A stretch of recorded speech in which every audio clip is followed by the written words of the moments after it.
याकूब की पत्री अध्याय 2 और वाक्य 15-16। आज मैं आपको इस वचन से 3 बातें बताना चाहता हूं। सुनो वचन 15। यदि कोई भाई या बहन नंगे उघाड़े हो और उन्हें प्रतिदिन भोजन की घटी है और तुम में से कोई उनसे कहे कुशल से जाओ, तुम गर्म रहो और तृप्त रहो, पर जो वस्तु ये देह के लिए आवश्यक है वो उन्हें न दे तो क्या लाभ। चर्च, अगर आप विश्वासी हैं, आप यीशु मसीह पर विश्वास करते हो, अगर आप यीशु मसीह को जानते हो, अगर आप वचन को समझते हो, अगर आप यीशु मसीह की आराधना करते हो, तो ये 3 बातें आपके जीवन में दिखाई देनी चाहिए। अगर आप यीशु मसीह से प्रेम करते हैं तो आपका प्रेम कर्म के द्वारा दिखाइए। अगर आप यीशु मसीह से प्रेम करते हो, आप यीशु मसीह से प्रीति रखते हो, यीशु मसीह की कलीसिया से प्रीति रखते हो, यीशु मसीह के लोगों से प्रीति रखते हो, यीशु मसीह की सेवकाई से प्रीति रखते हो, तो वो कर्मों के द्वारा, क्रिया के द्वारा दिखाइए। हम अगर परमेश्वर से प्रीति रखते हैं तो वो प्रीति हम कहां दिखाएंगे? कलीसिया में? परमेश्वर के घर में नहीं दिखाएंगे तो कहां दिखाएंगे? देखिए यीशु मसीह की ओर, देखिए स्वर्गीय पिता की ओर। चाहे बात यूहन्ना 3:16 की करे, चाहे बात रोमियो 5:8 की करे, स्वर्गीय पिता यानी कि परमेश्वर आपसे प्रेम करता है, परमेश्वर आपसे प्रीति रखता है। यह परमेश्वर ने कैसे दिखाया? आपको बचाने के लिए, आपको आपके पापों से, शापों से, बीमारियों से और मृत्यु से और नरक से आपको और मुझे बचाने के लिए परमेश्वर पिता ने अपने प्रेम को कैसे दिखाया? 2000 साल पहले यीशु मसीह को क्रूस पर आपके और मेरे पापों के लिए बलि चढ़ाने के द्वारा। अगर आप यीशु मसीह से प्रीति करते हो तो आपको आराधना करने में आनंद होना चाहिए। अगर आप यीशु मसीह से प्रीति करते हो तो आपको चर्च में आने में आनंद होना चाहिए। अगर आप यीशु मसीह से प्रीति करते हो तो यीशु मसीह की सेवकाई करना, यीशु मसीह के लिए काम करना, अपना समय, अपना जीवन, अपना पैसा यीशु के लिए देना, सुसमाचार प्रचार करना, इस बात में आपको खुशी होनी चाहिए। अगर आप सचमुच यीशु से प्रीति करते हो तो आप यीशु के लिए जिएंगे, आप यीशु की आराधना करेंगे, आप यीशु की सेवा करेंगे, आप यीशु की गवाही देंगे, आप यीशु मसीह का सुसमाचार प्रचार करेंगे, आप यीशु के लिए दुख उठाएंगे, आप यीशु के लिए जिएंगे और उसको कभी नहीं छोड़ेंगे। अगर आप यीशु से प्रीति करते हो तो ये इस प्रकार आपके कर्मों से आपका प्रेम दिखाई देना चाहिए। अगर आपका प्रेम आपके बेटे से है, आपकी बेटी से है, अगर आप अपने बच्चों से प्रेम करते हैं, मेरे भाई, अगर आप आपकी पत्नी से प्रेम करते हैं, बहन, अगर आप अपने पति से प्रीति करती हो,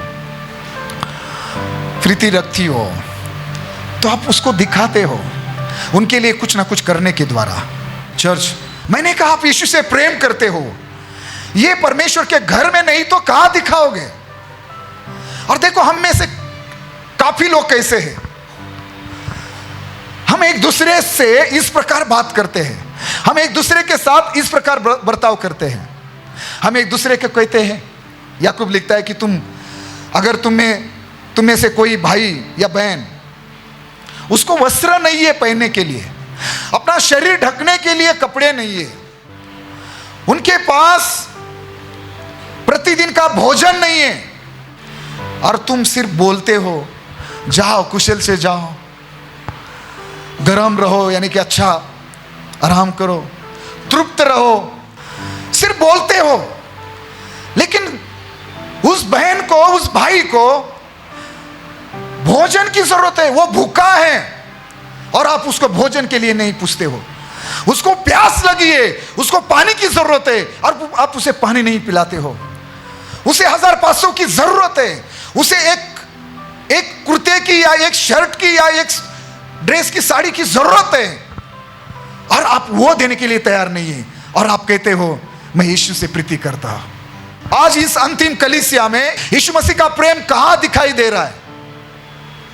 अपना प्रेम कर्मों से दिखाइए। यीशु पर, उसकी कलीसिया पर, उसके लोगों पर, उसके लोगों के प्रति, उसके कलीसिया के प्रति, उसके दास दासी के प्रति, कलीसिया में जो हम भाई बहन हैं एक दूसरे के प्रति अपना प्रेम कर्मों से दिखाओ। आप जानते हो आपके साथ चर्च में आने वाली जाने वाली बहन गरीब है, उसके पास रिक्शा से बस से आने के लिए या 10 रुपये नहीं है, और आप बुलाती हो, आप बोलते हो सिस्टर चर्च में आ जाओ, भाई चर्च में आ जाओ। किसी परिवार को बोलते हो इस संडे हमारे चर्च में आ जाओ, और आप जानते हो वो गरीब है, उनके पास 100 रुपया भी नहीं है 5 लोगों को चर्च में आने के लिए, और आपके पास हजारों रुपये जेब में पड़े हैं, लेकिन आप 100 रुपये देने की रुचि नहीं रखते, आपको 100 रुपये देने के लिए मन नहीं कर रहा है। ये कौन सा प्रेम है? ये मसीह का प्रेम हो ही नहीं सकता। अरे मसीह का प्रेम तो वो है जो अपनी जान भी देने के लिए तैयार होता है। यीशु मसीह ने अपनी जान दी, अपना लहू दिया, अपना शरीर दिया, अपना सब कुछ, अपनी महिमा आपके लिए मेरे लिए छोड़ी, आपकी चंगाई के लिए उसने कोड़े खाए। आप यीशु के लिए, उसके लोगों के लिए क्या कर रहे हैं?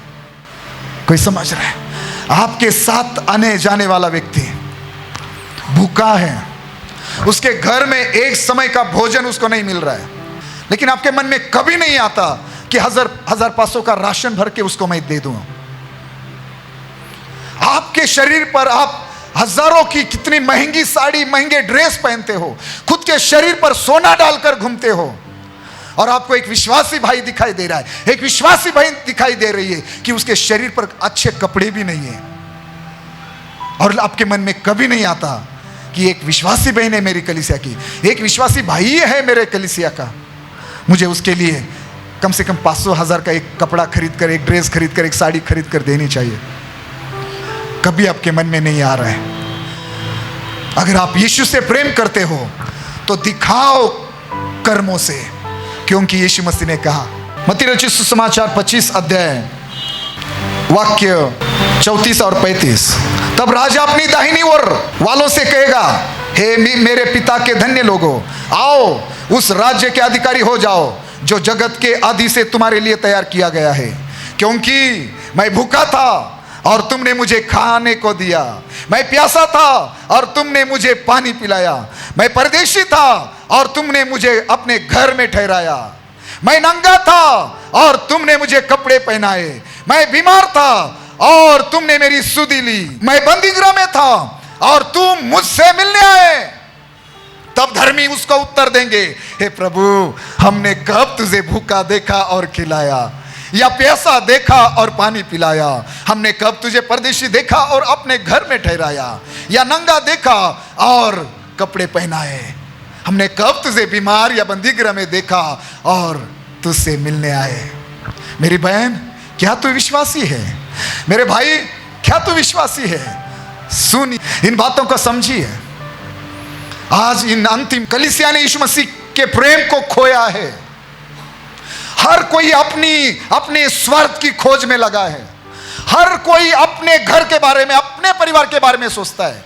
देखो यीशु मसीह कह रहा है, जब यीशु मसीह आएगा एक दिन, सुनना, धर्मी लोग उसकी दाहिनी तरफ होंगे और वो उससे कहेगा, हे मेरे पिता के धन्य लोगों, आओ उस राज्य के अधिकारी हो जाओ जो जगत के आदि तुम्हारे लिए तैयार किया गया है। ये किन लोगों को वो कहेगा? उन धर्मी लोगों से कहेगा जिन्होंने यीशु के लिए क्या किया है? यीशु पर अपना प्रेम कर्मों से दिखाया है, सिर्फ तालियां बजाकर नहीं, नाच कूद कर नहीं। कौन सा प्रेम? यीशु कहता है कि मेरे पिता के धन्य लोग, आओ उस राज्य के अधिकारी हो जाओ जो जगत के आदि से तुम्हारे लिए तैयार किया गया है, क्योंकि मैं भूखा था और तुमने मुझे खाने को दिया। आपको कभी यीशु भूखा नजर आया? हेलो, आपको यीशु कभी भूखा नजर आया? जब एक विश्वासी को आपने भूखा देखा ना, तो तब यीशु ने कहा, वो भूखा मैं था, और आपने उस भूखे को जब खिलाया ना, जो मुझ पर विश्वास करने वाला, जो मेरी कलीसिया का हिस्सा था, मेरी कलीसिया में आने वाला था, वो गरीब भाई, वो गरीब बहन, वो गरीब परिवार जब भूखा था, तूने उसको खिलाया तो मुझे खिलाया। इसलिए राज्य का अधिकारी तू बनेगा। मैं एक ही शब्द में आपको पूछता हूं, क्या आपने कभी यीशु को भूखा देखा? क्या तुमने कभी यीशु को प्यासा देखा? क्या कभी तुमने यीशु को परदेशी देखा? क्या तुमने कभी यीशु को बीमार देखा? क्या कभी यीशु को तुमने बंदीगृह में देखा? ये यीशु उसके लोगों की बात कर रहा है। ये यीशु उसके बेटे बेटियों की बात कर रहा है। आज कलीसिया में वो प्रेम कहाँ है? अगर आपको ग्रुप में डाला जाता है कि कोई बीमार है, कितने लोग दौड़कर उसको मिलने जाते, कितने लोग हाथ में नारियल पानी लेकर जाते, कितने लोग वहां दुआ करके उसके हाथों में 1500 रुपए देकर आते। अरे कहाँ है आपके अंदर यीशु का प्रेम? और अपने आप को विश्वासी कहते हो। गरीबी के कारण लोगों को शैतान आत्महत्या करने के लिए उकसा रहा है। एक विश्वासी को अगर आप थोड़ी सी उसकी हेल्प कर देते, थोड़ी सी उसकी मदद कर देते, तो शायद उसे जीने की उम्मीद मिल जाए। कहा यीशु का प्रेम? यीशु ने आपके लिए जान दी। आप यीशु के एक बेटे के लिए, बेटी के लिए क्या एक वड़ा पाव नहीं खिला सकते? क्या आप उसके 1500 की मदद नहीं कर सकते? मैं बात कलीसिया की कर रहा हूं। आज ये प्रेम कलीसिया में कहा है? अगर आप यीशु से प्रीति करते हो तो अपना प्रेम कर्मों के द्वारा दिखाओ। यीशु के प्रति, उसके लोगों के प्रति, कलीसिया के प्रति, उसके दास दासियों के प्रति अपना प्रेम कामों के द्वारा दिखाओ, एक्शन में दिखाओ। जब आप किसी एक भाई के लिए, किसी एक गरीब बहन के लिए, विधवा के लिए ये करते हो, यीशु मसीह कहेगा तूने मेरे लिए किया। क्या आपके अंदर यीशु का प्रेम है? क्या सचमुच आप यीशु से प्रेम करते हो? तो वो प्रेम दिखाई देना चाहिए कलीसिया में। हम अंतिम कलीसिया है, इस पीढ़ी की अंतिम कलीसिया है हम। यीशु बहुत जल्दी आने वाला है। देखो पहली कलीसिया में, प्रेरितों की कलीसिया में, यरूशलेम की पहली कलीसिया में देखो, प्रेरितों के काम 6 अध्याय खोलिए मेरे साथ। पहला वाक्य कोई पढ़ी है? उन दिनों में जब चेलों की संख्या बहुत बढ़ने लगी, तब यूनानी भाषा बोलने वाले इब्रानी भाषा बोलने वालों पर कुड़कुड़ाने लगे कि प्रतिदिन की सेवकाई में हमारी विधवाओं की सुधि नहीं ली जाती। तब उन 12 ने चेलों की मंडली को अपने पास बुलाकर कहा, यह ठीक नहीं कि हम परमेश्वर का वचन छोड़कर खिलाने पिलाने की सेवा में रहे। इसलिए हे भाइयों, अपने में से 7 सुनाम पुरुषों को जो पवित्र आत्मा और बुद्धि से परिपूर्ण हो चुन लो कि हम उन्हें इस काम पर ठहरा दें। ये जो यरूशलेम की कलीसिया, ये जो शुरुआत की प्रेरितों के समय की जो कलीसिया है, मालूम है शुरुआत की कलीसिया क्या कर रही थी? गरीबों की, विधवाओं की, जरूरतमंद लोगों की सुधि ले रहे थे। जब बात पासवान तक आई, जब बात प्रेरितों तक आई, तो पतरस, यूहन्ना, ये जो मुख्य प्रेरित है, इन्होंने क्या कहा? उन्होंने कहा देखो, अगर हम ये सेवकाई में हम अगर समय बिताए तो हम वचन कब पढ़ेंगे, हम प्रचार कब करेंगे? तो उन्होंने कहा कि आप में से कुछ ऐसे 7 लोगों को अलग करो जो पवित्र आत्मा से भरे हुए हो, और वो लोग ये काम करें कि कलीसिया में कोई विधवा है, कोई गरीब है, कोई भूखा है, कोई बीमार है, किसी को क्या जरूरत है, इन बातों पर ये 7 लोग ध्यान दे, और आज के बाद कोई शिकायत हमारे पास नहीं आनी चाहिए। ये पासवान का काम नहीं है।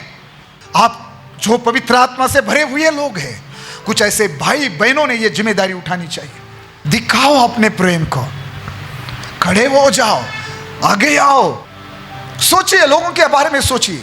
3 दिन से जब लोग यीशु मसीह के साथ थे जंगल में, 3 दिन यीशु मसीह ने उनको प्रचार किया, लेकिन जब अभी उनको भेजना था अपने अपने घर, यीशु मसीह को तरस आया और यीशु मसीह ने कहा, मैं इनको इस हालात में भूखा मैं इनको घर नहीं भेज सकता। अगर इनको मैं भूखा मतलब बिना खाना खाए भेजता हूं तो रास्ते में ये इनको तकलीफ हो सकती है। और फिर यीशु मसीह ने अपने चेलों के साथ बातें की और प्रार्थना की, दुआ की, और मैं ये कहना चाहता हूं कि 5000 से ज्यादा पुरुष थे, कितनी सारी बहनें थी, बच्चे थे। बाइबल जानकार कहते हैं कि करीब करीब 20-25 हजार वो लोग होंगे। इतने लोगों को यीशु मसीह ने खाना खिलाया सभा चर्च सर्विस खत्म होने के बाद, और उनको खाना खिलाया और फिर खाना खिलाकर उनको भेज दिया। सिर्फ यीशु मसीह ने दुआ नहीं की, सिर्फ यीशु मसीह ने लोगों को प्रचार नहीं किया, सिर्फ यीशु मसीह ने लोगों की बीमारियों को ठीक नहीं किया, सिर्फ दुष्ट आत्माओं को नहीं निकाला, यीशु मसीह ने उनको पेट की जो शरीर की जरूरत है, जो भोजन, उसका भी इंतजाम किया। यीशु का प्रेम क्यों नजर नहीं आ रहा? यीशु ने खुद का लहू दिया, खुद का शरीर दिया, खुद का जीवन दिया, अपने सारी भावनाएं, अपने इमोशन सब कुछ दिया, अपनी महिमा छोड़ी उसने आपके लिए, मेरे लिए, अपना घर छोड़ा। मैं कहूंगा कि यीशु मसीह ने आपके लिए, मेरे लिए अपना घर छोड़ा। मैं कहूंगा कि यीशु मसीह ने आपके लिए, मेरे लिए अपनी संपत्ति छोड़ दी। यीशु मसीह अपमानित किया गया, यीशु मसीह की निंदा की गई, यीशु मसीह का कितना मजाक उड़ाया गया, ये सिर्फ आपके लिए, मेरे लिए। आज का विश्वासी, वो विश्वासी कहाँ है जिसके अंदर यीशु का प्रेम है?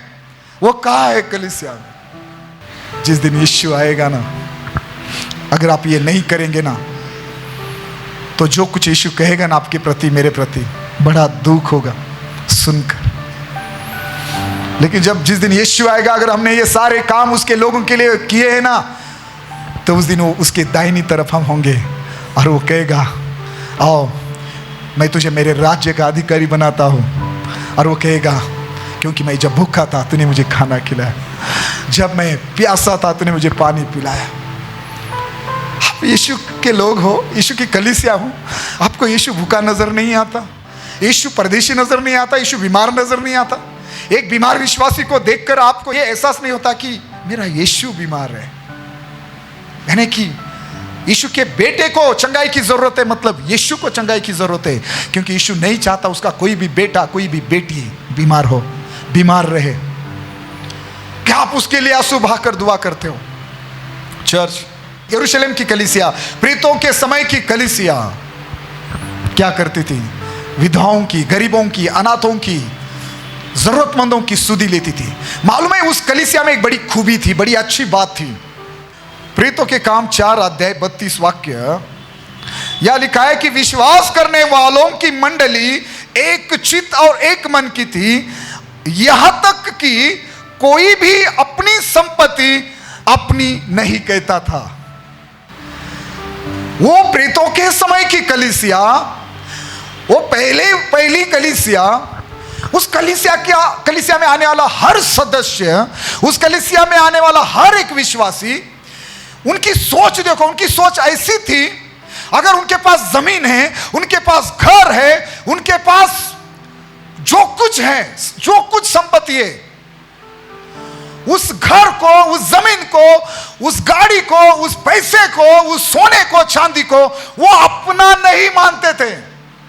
वो ये नहीं कहते थे ये मेरा घर है, ये मेरी जमीन है, ये मेरा बिजनेस है, ये मेरी गाड़ी है। वो ये नहीं कहते थे, वो कहते थे मेरी कलीसिया का है, हमारा है। मतलब ये है कि वो अपने संपत्ति से कलीसिया के लोगों की जरूरतें पूरी हो, इस बात का ध्यान रखते थे। आज की कलीसिया के लोग हम कैसे हैं? आज हम कैसे हैं? हम कहते हैं मेरा घर है, पास्टर जी आओ, रिबन काटने के लिए मैंने घर खरीदा, मैंने जमीन खरीदी, पास्टर मेरा घर है, पास्टर मेरी गाड़ी है, पास्टर मेरा ये है, मेरा वो है।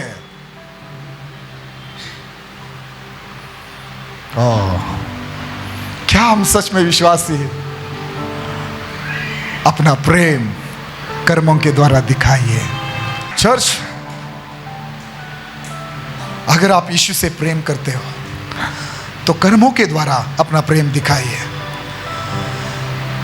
मैंने कहा पहले समय की कलीसिया में, मैं अभी भी समझ नहीं पा रहा हूं, कोई भी ये नहीं कहता था कि ये संपत्ति मेरी है। अगले 35 वचन में हम पढ़ते हैं इसी अध्याय में कि जो जिनके पास अपनी जमीनें थी, घर थे, वो जाकर बेचते और पैसा लाकर कलीसिया में देते ताकि कलीसिया की जरूरतें पूरी हो। और इसलिए आगे गवाही दी है उस कलीसिया के विषय में कि उस कलीसिया के सभी लोग आशीषित थे और किसी को भी किसी भी भली वस्तुओं की घटी नहीं थी। मैं चाहता हूं कि इस कलीसिया की ये गवाही हो यीशु मसीह के नाम से। हालेलुया। सब आशीषित हो, सबके पास अच्छी भली वस्तुएं हो, सबकी जरूरतें पूरी हो यीशु के नाम से। हालेलुया। मैं आपको उत्साहित करूंगा, आज से एक दूसरे की मदद करें। कोई बीमार है उसे मिलने जाइए, कोई दुख में है, कोई तकलीफ में है, परेशानी में है, किसी का हौसला बढ़ाइए। और जब आप यह करते हो, मन में ये रखिए कि मैं यीशु के लिए कर रहा हूं। और जब आप यीशु के लिए जो कुछ करते हो, जब आप यीशु के लिए कुछ करते हो, लिखा है वो कभी बेकार नहीं जाएगा। प्रभु यीशु मसीह उसकी भरपाई आपको जरूर करके देंगे। हालेलुया। चर्च में आज आपको पहली बात कहना चाहता था, अगर आप यीशु से प्रेम करते हो तो अपना प्रेम कर्मों में दिखाइए। चर्च, लूका रचित सुसमाचार 10 अध्याय 33 और 35 वाक्य। चर्च, कोई घायल है, कोई बीमार है, कोई हॉस्पिटल में है, क्या कोई अच्छा सामरी आया है? क्या कोई दयालु सामरी आया है? सुनो, मैंने कहा हमारी कलीसिया में हैं लोग, लेकिन कौन, कैसे लोग हैं हमारी कलीसिया में? 30 में ऐसा लिखा है कि एक मनुष्य यरूशलेम से यरीहो को जा रहा था कि डाकुओं ने घेर कर उसके कपड़े उतार लिए और मार पीट कर उसे आधा मरा छोड़कर चले गए। और ऐसा हुआ कि उस मार्ग से एक याजक जा रहा था, परंतु उसे देख के कतरा कर चला गया। इसी रीति से एक लेवी उस जगह पर आया, वो भी उसे देख के कतरा कर चला गया। आज ऐसे लोगों से कलीसिया भरी हुई है, जो विधवा, किसी विधवा बहन को देखते, किसी गरीब को देखते, किसी रोने वाले को हॉस्पिटल में, जेल में, किसी तकलीफ में एक विश्वासी को पड़ा हुआ देखते हैं वो, लेकिन कतरा कर, कुछ ना कुछ बहाना दिखाकर, बनाकर, अपना अपना देखकर अपने काम पर चले जाते हैं। लेकिन यीशु उस दयालु सामरी की खोज कर रहा है कि क्या कोई दयालु सामरी है जो कलीसिया में आधे मरे लोग हैं, यानी कि तकलीफ में है, दर्द में है, पीड़ा में है, वो जीने की उम्मीद छोड़ चुके हैं, आत्महत्या करना चाहते हैं, भूखे हैं, गरीब है, कर्जे में हैं। चर्च, कोई है दयालु सामरी जो उनके पास जाए, सुख दुख पूछे, उनसे बातें करे, उनको हॉस्पिटल में लेकर जाए। ये दयालु सामरी है ना, उसने क्या किया मालूम है? जब वो वहां आया तो वो उसके पास गया, लिखा है उसने उसके घाव पर तेल लगाया, दाखरस डालकर पट्टियां बांधी, और सबसे बड़ी बात, उसने अपनी सवारी पर चढ़ाकर वो सराय में ले गया। आज के शब्दों में मैं कहूंगा कि उसको हॉस्पिटल में लेके गया, अपनी खुद की सवारी पर बिठाकर। कभी आपने खुद की गाड़ी पर बिठाकर किसी को लाया चर्च में?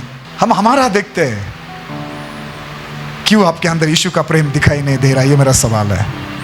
क्यों आज कलीसिया में यीशु का प्रेम नजर नहीं आ रहा? यीशु का प्रेम तो समझ में आया ना? यीशु का प्रेम तो समझ गए ना?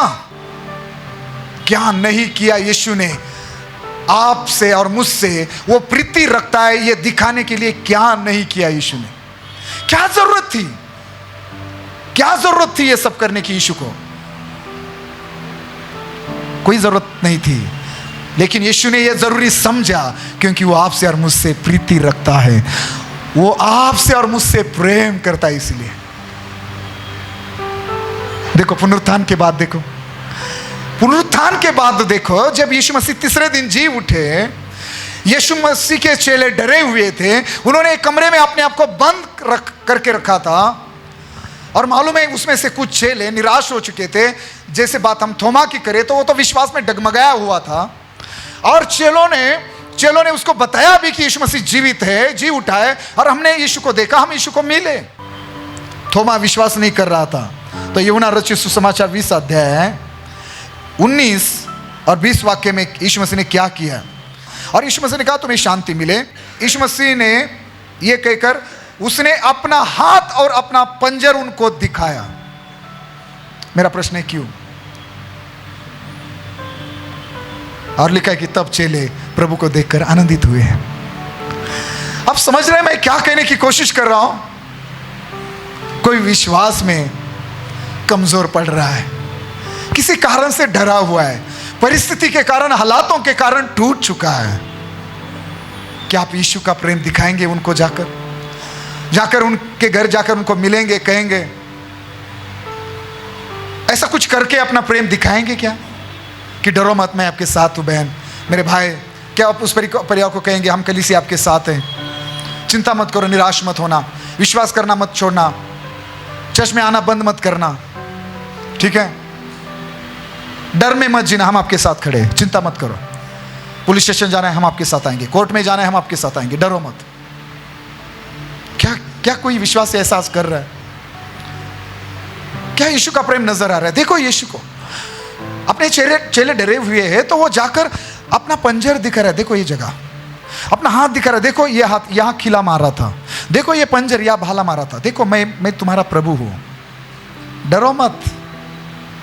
यीशु मसीह ने, वो जीवित है, वो जी उठा है, ये उनको दिखाकर उनको ये समझाने की कोशिश की कि विश्वास में बढ़ते जाओ, और मैंने आपको मेरे चेले होने के लिए चुना है, उस जिम्मेदारी को कभी ना छोड़ो, उसको निभाओ, पूरा करो।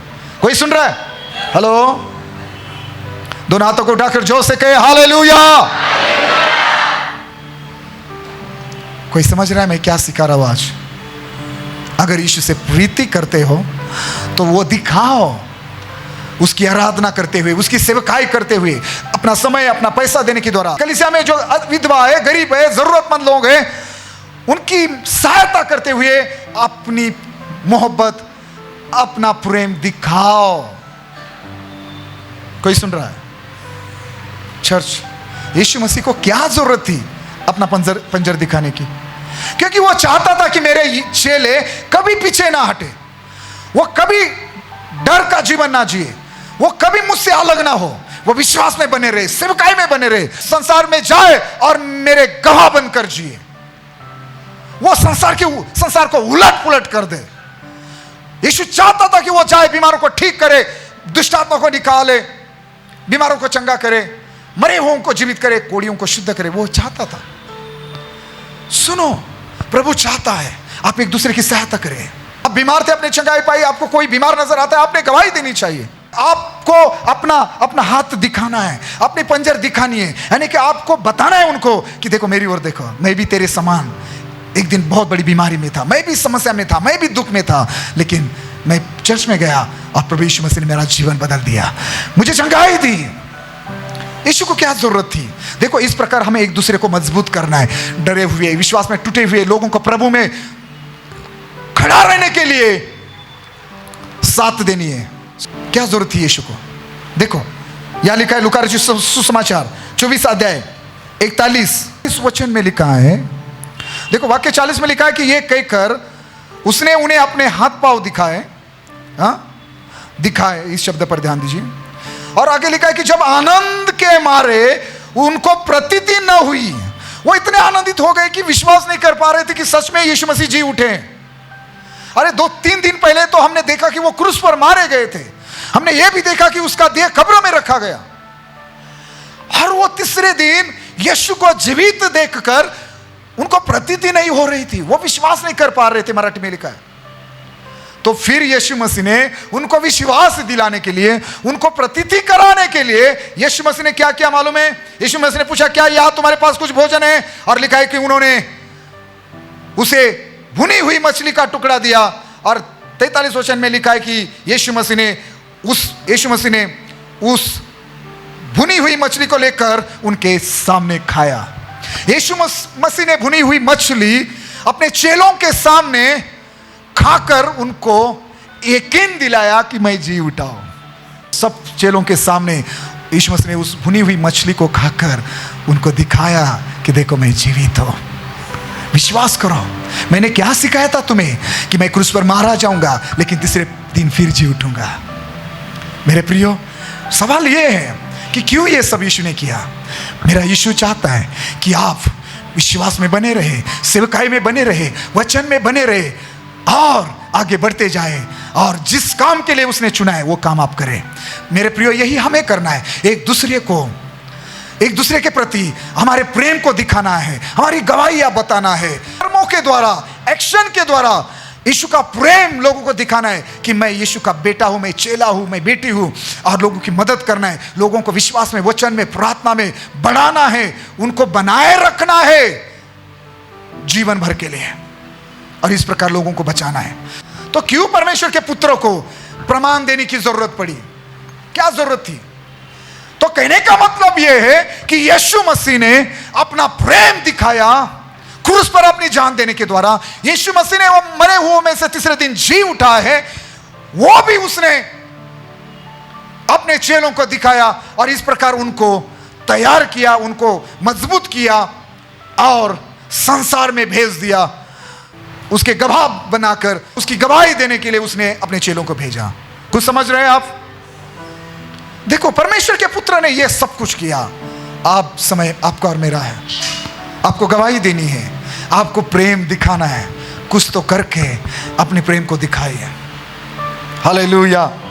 यूहन्ना 13 अध्याय और 14 और 15 पढ़ दीजिए। यदि मैंने प्रभु और गुरु होकर तुम्हारे पाँव धोए तो तुम्हें भी एक दूसरे के पाँव धोना चाहिए, क्योंकि मैंने तुम्हें नमूना दिखा दिया है हाँ, कि जैसा मैंने तुम्हारे साथ किया है तुम भी वैसा ही किया करो। यदि मैंने प्रभु और गुरु होकर तुम्हारे पाँव धोए तो तुम्हें भी एक दूसरे के पाँव धोना चाहिए, क्योंकि मैंने तुम्हें नमूना दिखा दिया है। क्या नमूना दिखाया यीशु मसीह ने? जब अब यीशु मसीह का वापिस स्वर्ग में जाने का समय था, तो 13 अध्याय के पहले कुछ वचनों में लिखा है कि यीशु मसीह ने 3 वचन से आगे लिखा है कि यीशु ने यह जानकर कि पिता ने सब कुछ मेरे हाथ में कर दिया है और मैं परमेश्वर के पास से आया हूं और परमेश्वर के पास जाता हूं। तो उसने क्या किया? भोजन पर से उठकर अपने ऊपरी कपड़े उतार दिए और अंगोछा लेकर अपनी कमर बांधी। तब बर्तन में पानी भरकर चेलों के पांव धोने और जिस अंगोछे से उसकी कमर बंदी थी उसी से पोंछने लगा। और यह नमूना यीशु मसीह ने सेवकाई का दिखाया। यह नमूना यीशु मसीह ने दिखाया कि हम एक दूसरे के साथ ये करें, इस प्रकार हम सेवा करें। चाहे आप गुरु हो, प्रभु हो, चाहे आप बड़े अभिषिक्त हो, सेवक हो, भविष्यवक्ता हो, अच्छे वर्शिप लीडर हो, अच्छा धनी व्यक्ति हो, अच्छा सभासद हो, आपको और मुझे नमूना दिखा दिया है कि कैसे हमें एक दूसरे का ध्यान रखना है, एक दूसरे की सुधि लेना है, एक दूसरे के प्रति प्रेम दिखाना है, कैसी सेवा करनी है। नमूना दिखाया। लेकिन हम इस प्रकार से आज के गुरु, आज के प्रभु, आज के हम विश्वासी ये नहीं कर पा रहे। हमारा युगो बीच में आता है, हमें शर्म आती है। क्या आज कोई है ऐसा करेंगे कि एक विश्वासी का पैर धोएगा? ये कोई रीति रिवाज, कोई परंपरा नहीं है, लेकिन क्या आप करेंगे ये ऐसा? कलीसिया का एक अभिषिक्त, कोई विश्वासी, कोई भाई बहन आपके घर में आया, आपका प्रेम यीशु के ऊपर दिखाने के लिए, आप एक नम्र है, आप सेवकाई करने का हृदय रखते हो, ये दिखाने के लिए आपने ये कभी किया है? नहीं, क्योंकि आपको वचन की समझ नहीं है, वचन का ज्ञान नहीं है। यीशु ने नमूना दिखा दिया। कहने का मतलब यह है, यीशु मसीह ने अपना प्रेम कर्मों में दिखाया। सेवकाई कैसी करनी है वो सब कर्मों में दिखाया।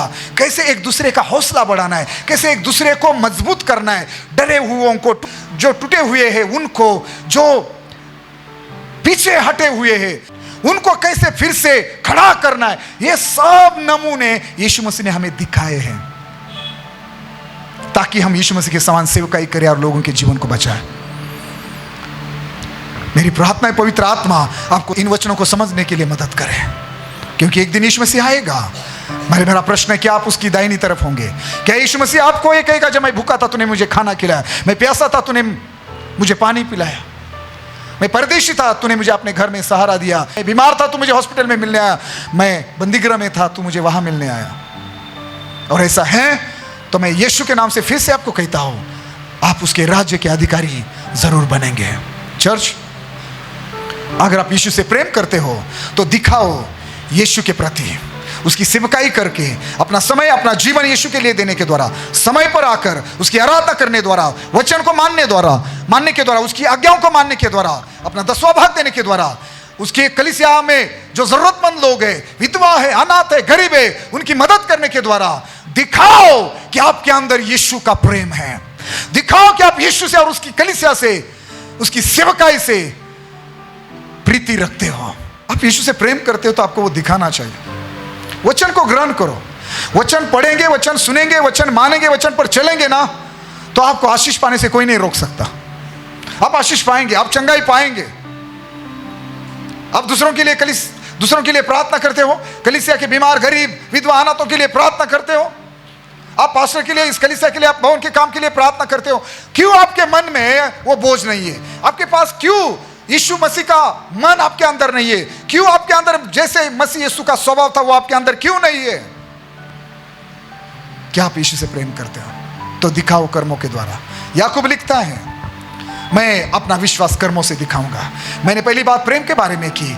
यीशु मसीह ने, स्वर्गीय पिता ने अपना प्रेम कर्मों के द्वारा दिखाया। अपना सब कुछ देकर, अपना एकलौता, जो उसका सब कुछ था, उसका एकलौता पुत्र था, 2000 साल पहले स्वर्गीय पिता ने, परमेश्वर ने अपना एकलौता पुत्र आपके लिए, मेरे लिए देकर आपके प्रति और मेरे प्रति जो उसका प्रेम है वो दिखाया। अब समय आपका है, आप उसके पुत्र से कितना प्रेम करते हो वो दिखाओ अपने कर्मों के द्वारा।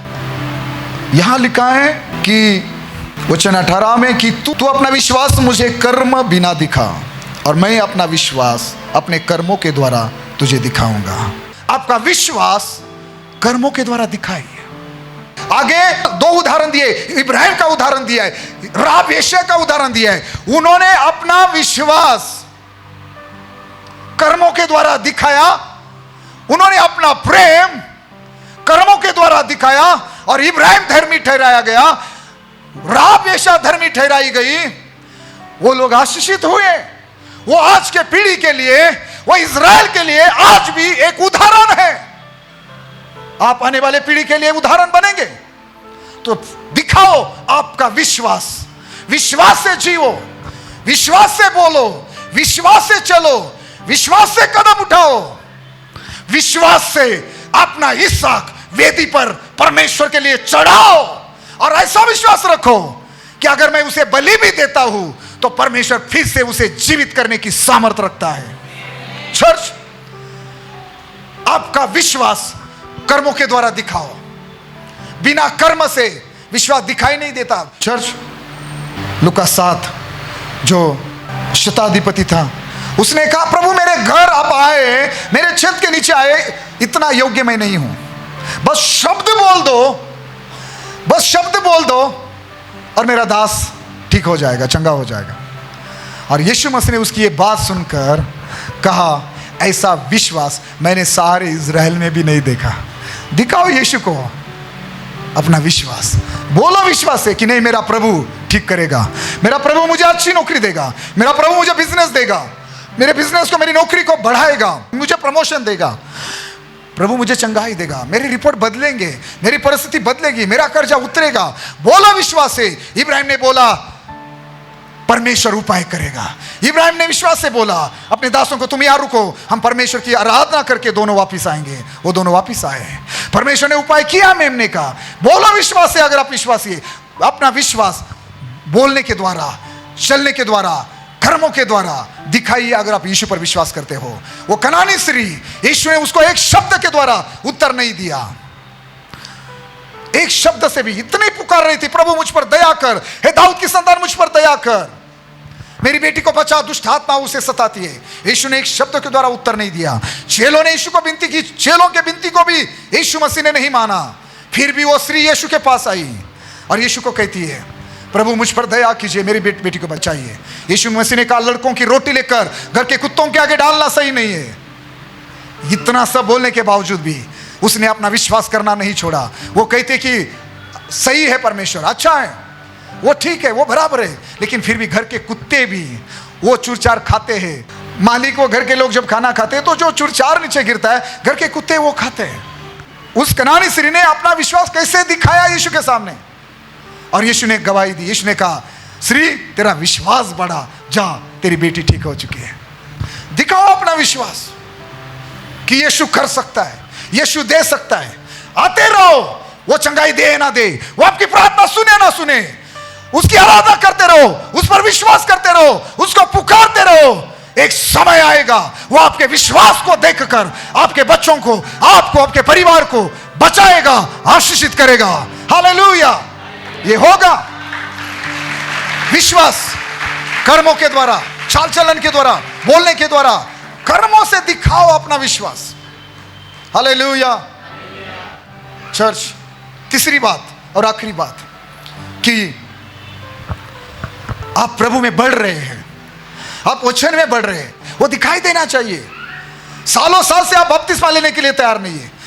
5 साल से चर्च में आ रहे हैं, अभी तक आप दशम देना नहीं सीखे हैं, अभी तक आपने तंबाकू सिगरेट छोटी सी चीजें नहीं छोड़ी है, आपकी उन्नति नजर आनी चाहिए। आप वचन में, प्रार्थना में, पवित्रता में, अभिषेक में बढ़ रहे, ये दिखना चाहिए। ये प्रेरित पौलुस ने अपने आत्मिक बेटे तीमुथियुस को सिखाया। पढ़िए मेरे साथ एक आखिरी वचन, पहला तीमुथियुस 4 अध्याय वाक्य 15।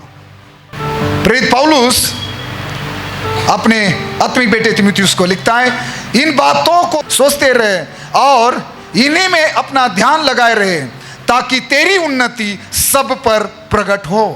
प्रेरित पौलुस अपने आत्मिक बेटे को कह रहा है, यीशु मसीह आपसे मुझसे कहता है, मैं आपका आत्मिक अगुवा होने के अधिकार से, मैं आपका आत्मिक पासवान होने के अधिकार से, मैं आपको आपकी आत्मिक उन्नति होते हुए देखना चाहता हूं।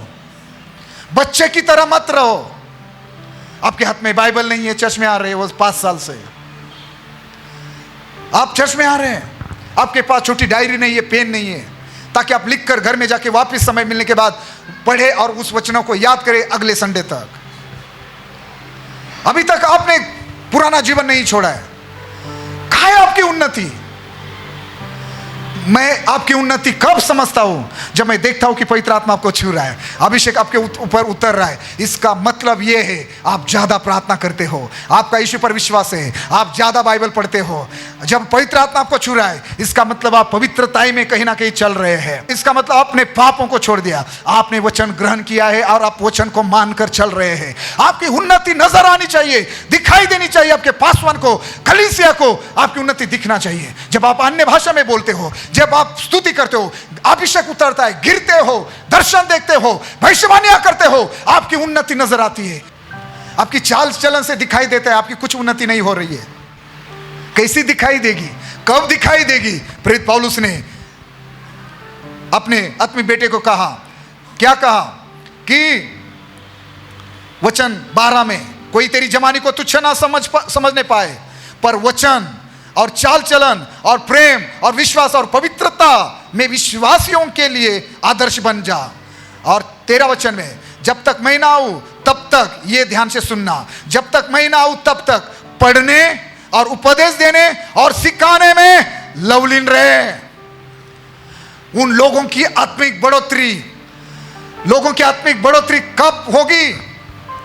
कैसे प्रकट होगी? कैसे दिखाई देगी? बाइबल पढ़ने से, गवाही देने से, दूसरों को वचन सुनाने से, सिखाने से। इस प्रकार प्रार्थना करते रहेंगे, बाइबल पढ़ते रहेंगे, आराधना करते रहेंगे, कुछ ना कुछ सेवकाई करते रहेंगे, तो पौलुस ने तीमुथियुस को बताया उस प्रकार आपकी बढ़ोतरी होती रहेगी। उदाहरण बन जाओ। या प्रेरित पौलुस अपने बेटे को कहता है कि आदर्श बन जा, विश्वासियों के लिए आदर्श। आमीन। कुछ समझ में आया? कितने लोगों ने वचन सुना? हाथों को उठाकर कहे आमीन। प्रभु इस वचन के द्वारा आशीष दो।